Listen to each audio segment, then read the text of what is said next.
Okay, we're recording. Hi, everyone. I want to welcome you to our webinar on the American Portrait Digital Storytelling.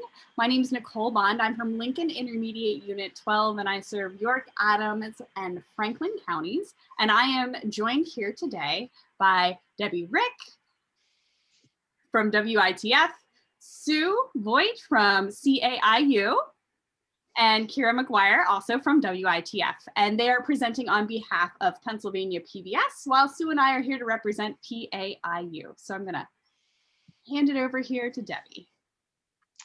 Great, thanks, Nicole. Thank you guys for joining to participate in today's webinar. This is a third installment in a webinar series all around the PBS program American Portrait, an effort really to collect stories from all across the nation, including right here in Pennsylvania, and collect people's stories.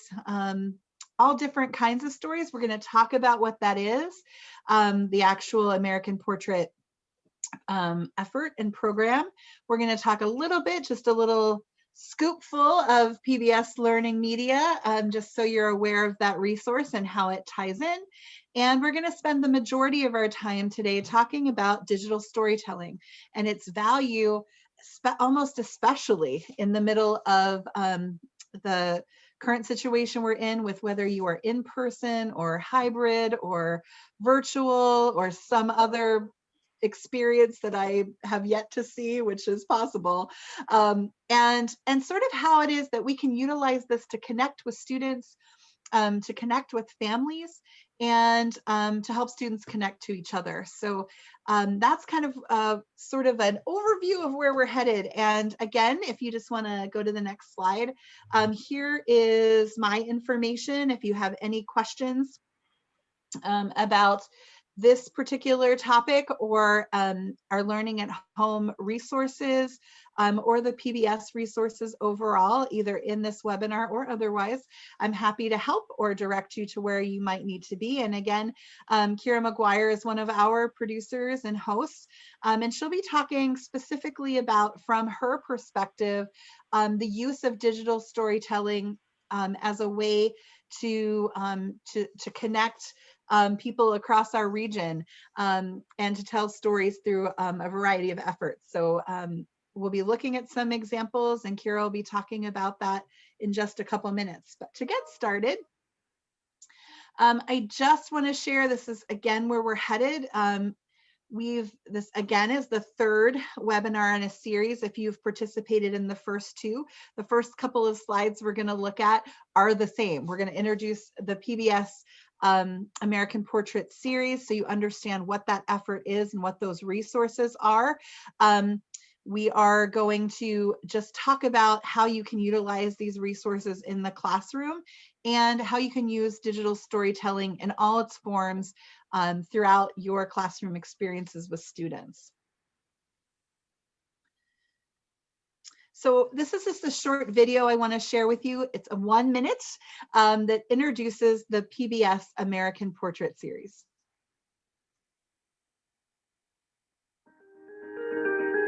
PBS American Portrait is a platform where anyone can come and share their stories. There's a whole great list of prompts to get you started. I was raised to believe a day's work is... I took a risk when I was 18 and joined the Marine Corps. When I decided to accept my authentic self. And it's been an amazing journey ever since. This project can help bring us together. To listen to each other, to understand what it really means to be an American. You should be a part of PBS American Portrait. Because your story is powerful. Because it may inspire and change the lives of others. And the American story wouldn't be complete without your story. To join, go to pbs.org/American Portrait. Join us and be a part of history.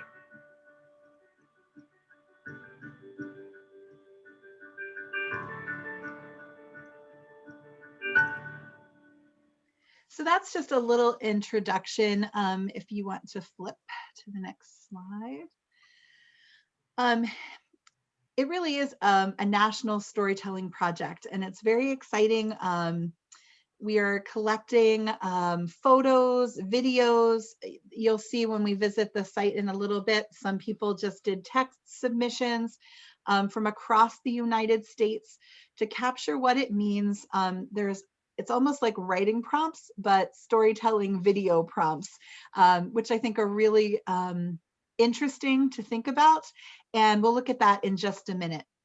There are also resources connected to this project, if you want to flip, that are found on the PBS Learning Media resource. If you're not familiar with Learning Media, what you should understand is that this is a free resource specifically designed for teachers. If you log in and register, which is free, you are able to connect and choose your local station. And then it will, the site will take all of the curriculum that it presents and all of the resources it presents and link it to your state standards. So in Pennsylvania, we'll pull up our Pennsylvania standards. Additionally, Common Core standards, if it's a specific content area, often standards that deal specifically with that content area as well. So it's really, really helpful.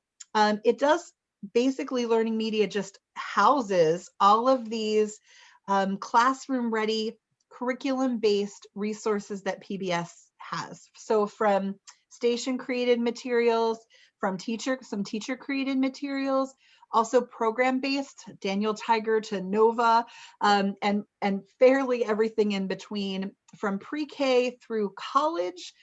You can search on this site based on curriculum area, curriculum topic, content area, standard, age group. You can search all through those different filters. So if you wanted to find a lesson related to digital storytelling, you can certainly do that. To digital storytelling for a middle schooler, you can do that as well. If you're looking for math lesson support, you can search that way as well. Again, you can see all of the items that are housed there, interactive lesson plans, videos, all of those things. And again, it is free. And it is a really, really, to me, it's one of the best resources that PBS has for educators that we should be talking about a ton more. So it's a great resource. And there is a whole section on Learning Media having to do with American Portrait. And we'll look at that in just a minute. So I want to introduce Keira, who's going to talk with us a little bit about digital storytelling. Thank you, Debbie. Hello, everyone. I am just here to try to share, my experience with digital storytelling. I'm excited to be here. We wanted to start with an example of digital storytelling from us at WITF. So if we could click on that link there, you'll see one such example.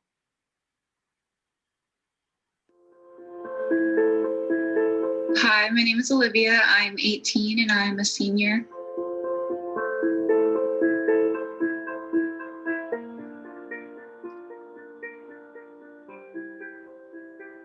Olivia, how long has it been since you were physically in school? It's been about 22 days since I've been at school. And how are you doing? I've never gone through anything like this, so it's definitely, I think, the scariest thing I've ever gone through. I don't know what's going to happen. I think throughout my life, I've always had adults that could tell me what was going to happen, and nobody really knows.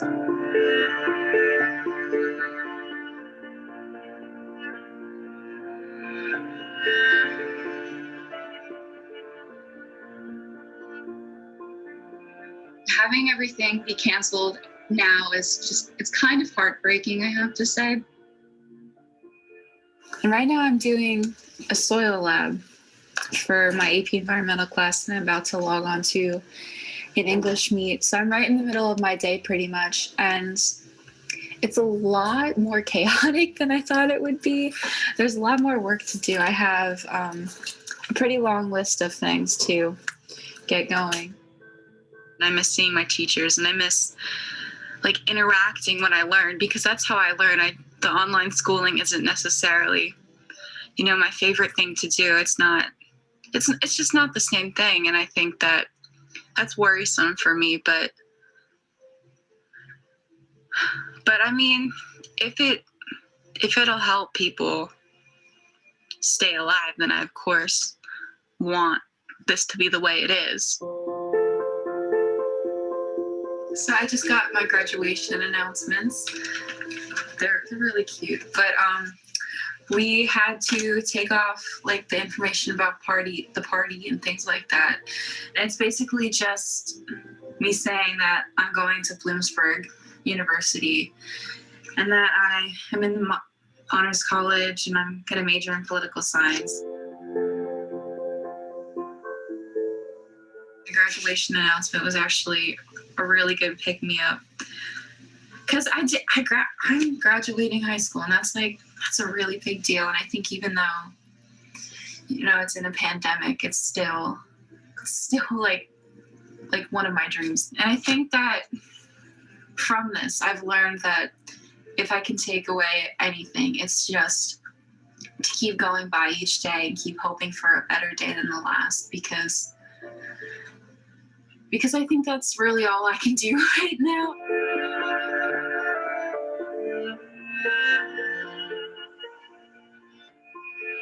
So I just found out that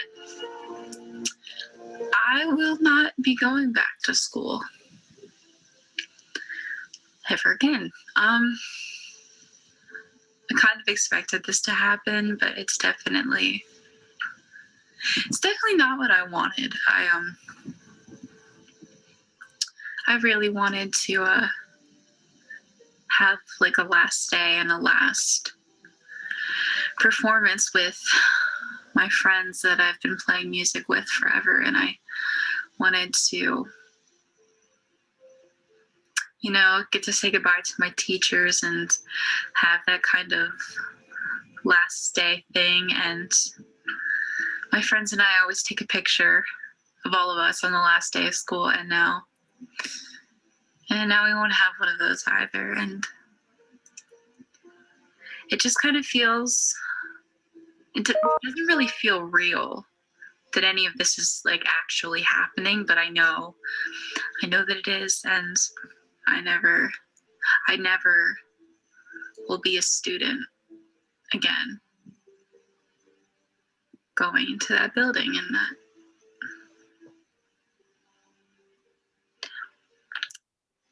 really just, for me personally, this was like one of the things I was really, really afraid of, and I'm mostly at a loss for words right now. I wish it could be different. I really do. If anything comes out of this, it might be more empathy and more sympathy for one another. Even if it's just for a little while, I think that we can recognize that we've all lost things, whether it's people or, you know, things we've looked forward to for a good part of our lives. I think that it's still something that we can recognize within each other that we've lost. How will you get through this situation?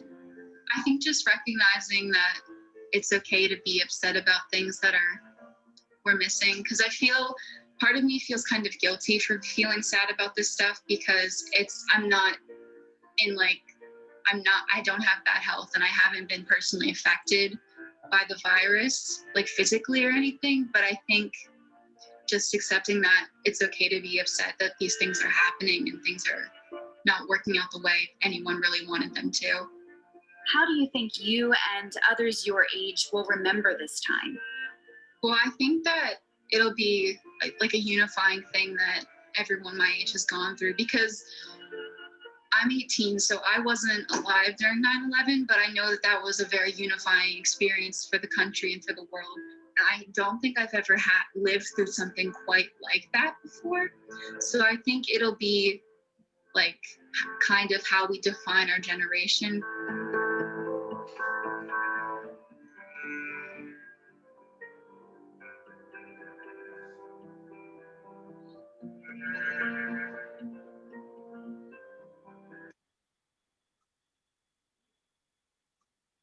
So that was one example of digital storytelling, and that piece actually featured Debbie's daughter there, who is she's such a wonderful girl.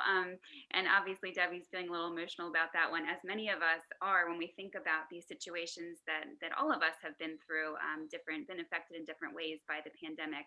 But yes, that was one example of Liv's story of going through this as a high school senior. So that's digital storytelling from my perspective. So I produced that piece, and I'll tell you that I've been doing this for a bit now, over a decade. And when this pandemic struck, we needed to figure out a different way that we were going to be able to produce content, because typically I would go out, I would interview Liv in person, we would talk about things, we'd be there, the videographer would be there, we would get video in person.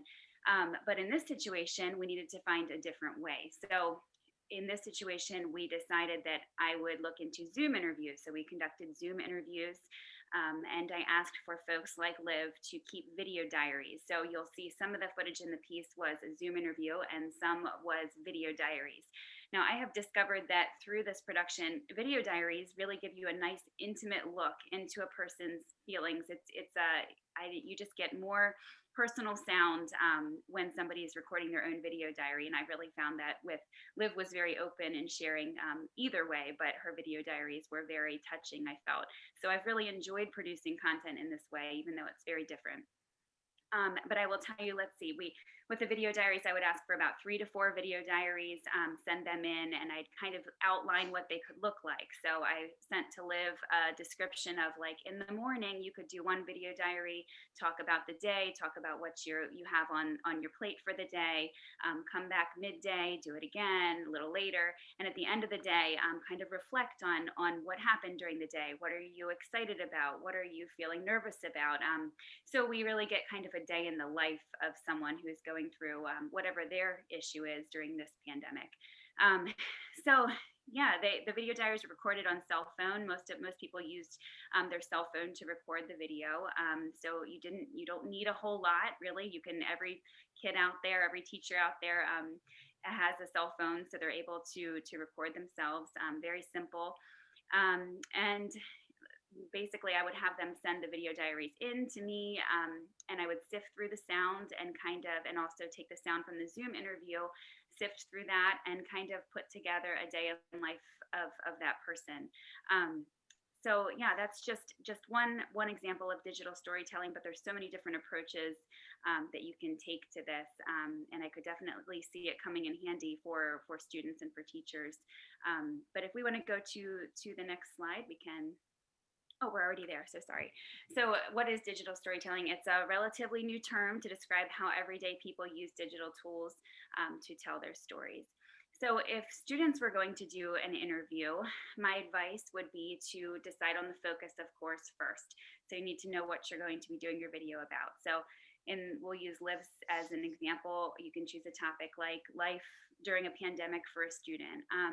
Decide who they're going to interview, whether it could just be that they're going to do this themselves and interview themselves basically by answering prompts, or if they're going to pick an expert, they can go out and conduct a Zoom interview. They could do cell phone video with someone in the household. Schedule and conduct the interview.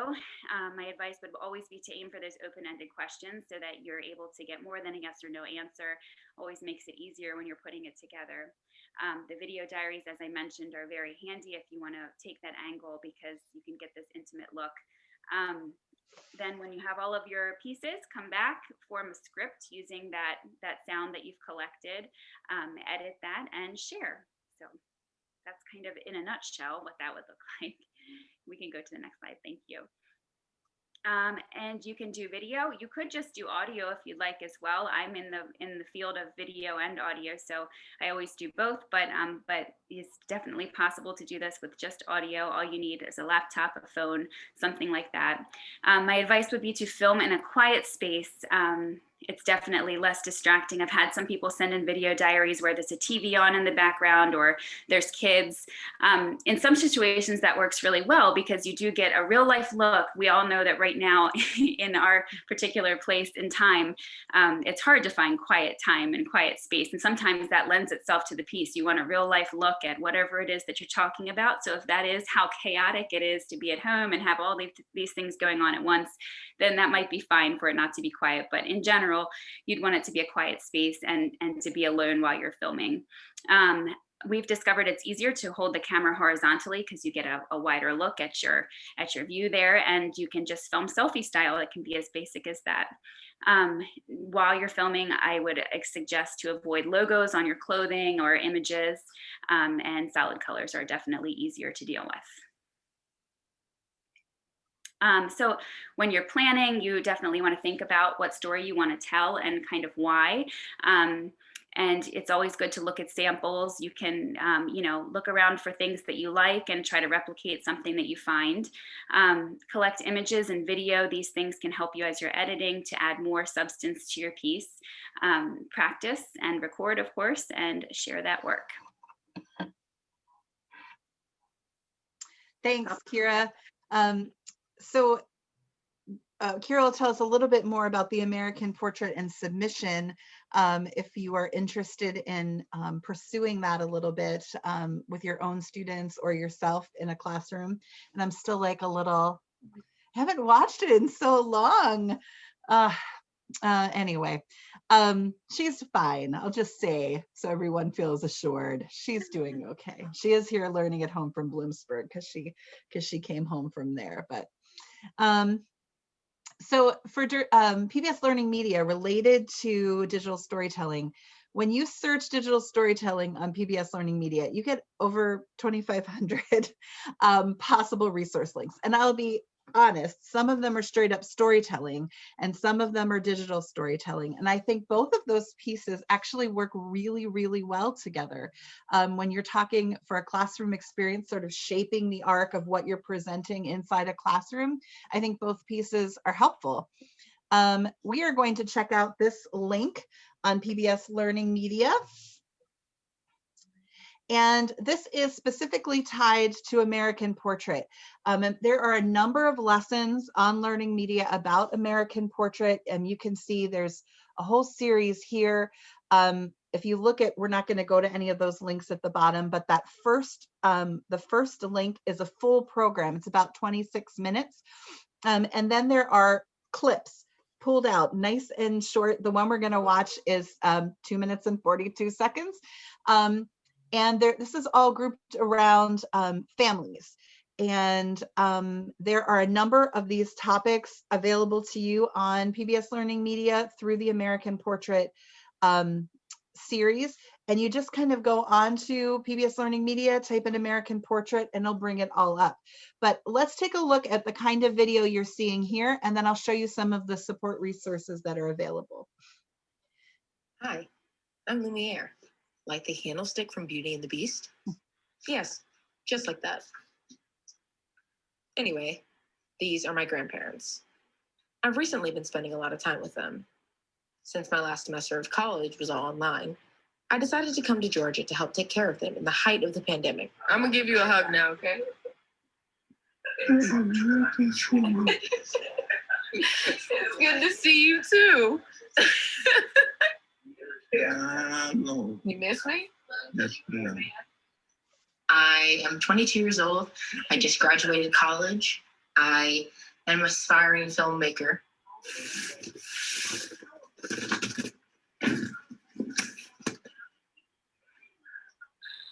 This is my grandpa. He'll be 80 years old this September, but honestly, I don't think he'll remember that. He was diagnosed with slow advancing dementia almost 10 years ago. I know it's been hard on my grandma. Yeah, all right, now we got your shirt. All right, so I guess I was wrong. Day by day, the disease chips away at his body and his mind. But he comes back to this briefcase every once in a while. His brain can't hold his memories anymore. But this little black box holds and protects them for him. For starters, he used to be a truck driver. He was one of the first Black drivers for the Mason-Dixon Company. It was hard work for sure, but he absolutely loved it. Say hello. Hello. Ever since I got here, the relationship exploded in the best way. Good night. Say hi, Bob. Good night. Who she look like? For yourself. Is she bow-legged? I'm really excited to be here to document as much as I possibly can stories that my grandparents are the only ones that can tell them. I didn't ever think that I'd see her again. I'm here. Give me your hand. I'm actually considering moving in with them. My grandma is looking for a full-time live-in person. But I just graduated college. I'm 22. If I get the opportunity to start my life, I wouldn't want to turn it down to stay.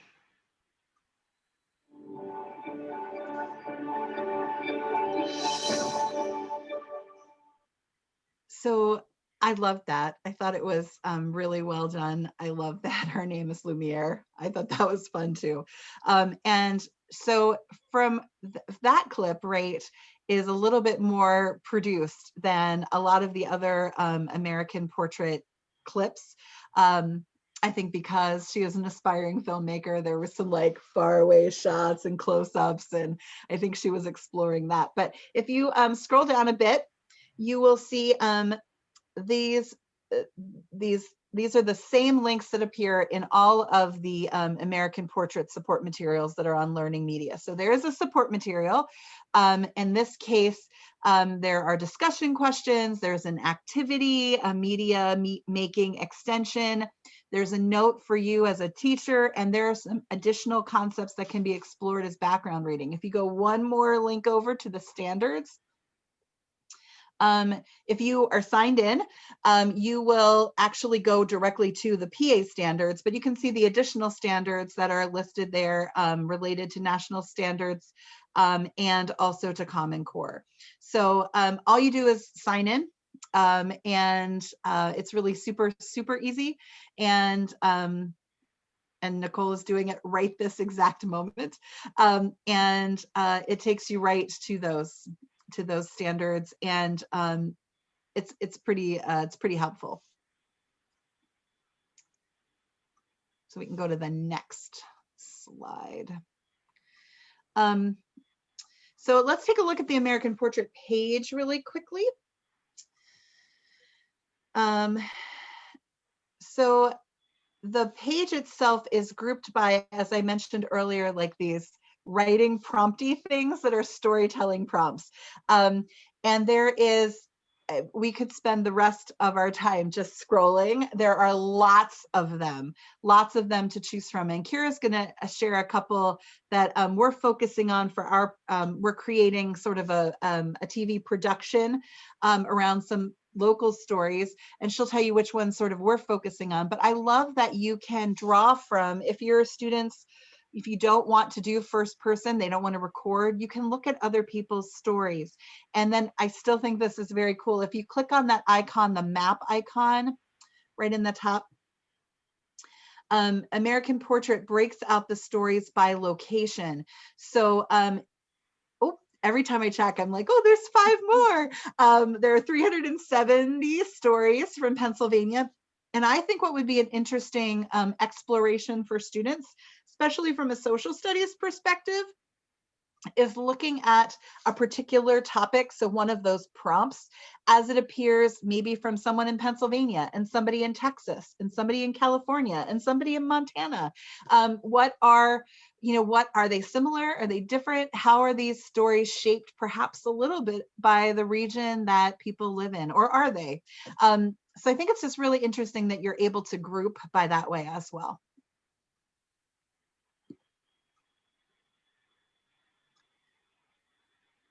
Okay, Nicole, I'm calling on you. So I have some specific experience related to digital storytelling in the classroom. For 13 years, I taught 7th and 8th grade English. And as a 7th and 8th grade English teacher, I had my students do recording of a variety of interviews. So for one example, they interviewed family members who were alive during 9/11, and they went through and recorded them. And that was often one of the first steps we did early in the class when we were exploring that experience. And then we also moved into another experience where I had them choose who they would want to record or interview based upon what they were curious about. So it was through a slightly different program called StoryCorps, which is actually related to NPR. that they did the audio recordings, but my students would often choose to do video, and I left that open. One of the things that I thought was most remarkable about it was, at first my students were like, I don't want to record myself. I don't want to record other people. Like, why are you making us do this? And there was a lot of pushback from 7th and 8th graders because they're a little cool about that sort of thing. But as I had students do it, they started to realize how important it was, and they started to get excited about who they were interviewing and the questions they were asking and what it really did to my classroom. And I think this is so important right now when we're really looking at a situation where we fear that we're losing connection and that we're losing that sense of community and that our students aren't having that opportunity to connect with one another or share their stories, that this is exactly what it did to my classroom. Is that students who, I mean, they shared the same class, they were in class together. I taught at a small rural district. They all thought they knew each other. They've been, you know, going to school since they were in kindergarten. We're sharing stories that their classmates didn't realize. Stories from people in the community. I had a student interview an individual who had lived on Ellis Island for a period of time, trying to get into the United States. And it was, I gave them, we all agreed that we wanted our interviews to be at least so many minutes long, but this one went on for 45 minutes. And the students wouldn't let me stop it. They're like, no, we have to hear all 45 minutes. So what we would do after we recorded is we would have sort of a listen day where everyone brought their devices, or they used their devices depending on when we were one-to-one or if we were using cell phones, and we all just had everyone's links. And it was an entirely silent day. To walk into my classroom was really strange because everybody had earbuds in, and I know I had an administrator to walk in and be like, what's going on here? We just listening to music. But they were all listening to each other's stories that they'd recorded, whether it was an interview with a grandparent or a parent or a sibling. And the remarkable stories and experiences that my students had were really eye-opening for me as a teacher, because I got to know all of them on a whole different level. But it was amazing to see how eye-opening it was and the community it built within the classroom. And it was something that I would often save for the spring. But as I started doing it, I realized I moved it up in the year, and I made it an earlier experience for my students during the year, because I realized it really helped with the community of everything else I was doing in the classroom. Once they'd heard each other's stories, whether it was stories from their family members or from each other, they connected on such a level that it just made my entire class environment an entirely different experience. A couple of the pro tips that I would say moving into digital storytelling, if you're looking at possibly doing this activity, the first thing I always did was communicate with parents. I sent a letter home and said, hey, this is what we're doing. Your student doesn't have to publish this. So some students chose to publish it publicly, and it's probably still out there on the internet somewhere. Some students chose to just share it with their class, and I gave them that choice, and I told parents to keep this in mind. Additionally, I always told my students, because I was trying to make sure that they were mindful of what they were doing, that they needed to get whoever they were interviewing their permission as well. So we sent kind of 2 permission slips home, because I was dealing with 7th and 8th graders. Not every 12, 13-year-old needs to be recording and publishing things on the internet. But at that point, most parents were all gung-ho about it. If they found out, once they realized what we were doing, they were very supportive and tried to make sure that this event was able to occur. So the one piece of advice that I would offer is definitely try it, and I would try it early and start small. You can start small with quick interviews having to do with topics that you're covering in class. And as you start small, you can start to build and have discussions about, okay, well, why did that interview question work really well for that student? Or, you know, what kinds of interview questions hive mind? Let's come up with a whole bunch of questions that we can ask about this topic. And I found that my students came together to really brainstorm together on ideas and topics as we moved through the year. Oh, sorry, if you have any questions about what I did in my classroom, I'd be more than willing to share any materials I still have. I do have my email in there as well. Thanks, Nicole. So, Keira, do you want to tell us a little bit about our work at WITF with the American Portrait series and sort of where we're headed locally? Absolutely, yes. I love that the example you shared earlier, Debbie. That one was really beautiful, of the person who was documenting time with their grandfather. And I feel that, and what Nicole mentioned, that these videos can really serve almost as like a time capsule, you know, during these times that everybody is going through such different experiences. And you know, the students will remember this time, like all of us will, for forever. So recording what they're going through right now at this time could be really cool in my opinion. So what we're doing locally is basically taking a couple of the prompts that you'll find on the national site. And we are going to pull stories from Pennsylvania that kind of go along with those prompts and put them into a show. So I will share with you the prompts that we are focusing on. If you go to the next slide, I think it's there. Thanks, Debbie. So we have I Never Expected, My Life Right Now, What Keeps Me Up at Night, What Gets Me Out of Bed in the Morning, and Now is the Time. So I felt that these prompts here would really kind of lend themselves to allow students, teachers, anyone really to share kind of a day in the life right now. Our worries right now, our concerns, our hopes for the future, and kind of what we think it's time to do right now. So what will, if a teacher was interested, one idea would be either to do kind of what Debbie showed earlier, or what Nicole mentioned, and kind of just do something on their own at home, or you could do kind of like a class montage. It was just one idea that I had was choose one of these prompts and then kind of have your students record themselves. You know, it could just be selfie style with a cell phone, answering the prompt. So like I never expected, and then have them answer that, and then put them all together, and you would have, you know, your whole class kind of responding to that and have a variety of answers. You could submit that, and we could very likely pick that up to incorporate as part of our local program that would go along with the national program. So it could be, I feel, an exciting opportunity or project for kids to work on. Right, so people can submit them locally if you're in our like viewing area, but you can also go to the national page. It's pretty easy if you would prefer to submit in that way. You just click the share story and you can upload things right onto the national site as well. So there are lots of opportunities. What I appreciate about the effort is that it's a really authentic reason to do it, right? There's this experience happening all across the country. So there's some authenticity to the ask, right? We're doing something for something. And I think that is always super motivational for students.